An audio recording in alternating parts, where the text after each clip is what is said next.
Alright mga guys, natay pagkita karon no kadtong gitaod na ako nga LED projector sa MIUI 125. Medyo saba lang yun diri mga guys kay na nagparty diri. Maki-party po taron. Basin day. Anyway, ato ipakita nga tong gitaod nga LED projector sa MIUI 125 kung unsa sa kahayag sa gabi.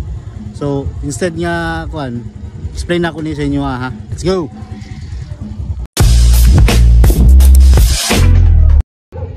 So mo rin yang kwanday mga guys. Park light niya no. Kani siya ang ipili niya nga color sa tagian is white, purple.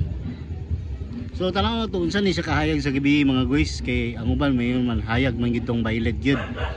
Although kuan lang gitong violet medyo pricey po ito. Pero kani siya budget meal ni siya mga guys. Nga LED projector tawag ani. Kadto siyang mga atong mahalon gyud nga murag sakyanan ng siga. Violet to siya. Tawag ato. Sa atong testingan mga guys ha. Ngayon siya mga guys, naray ang low. So park light man ta ko na no. So mag-low ta. Uy, hayag kayo mga guys. Wapo muna yung low mga guys. Atong distingan yung high mga guys ha. Kawan ng jeep mga guys. Hayag rin siya mga guys. So muna siya mga guys. Dili po dahil sa alang-alang dahil. Hayag po dahil yapon siya. So muna yung LED projector. Atong gitaod sa kwan no.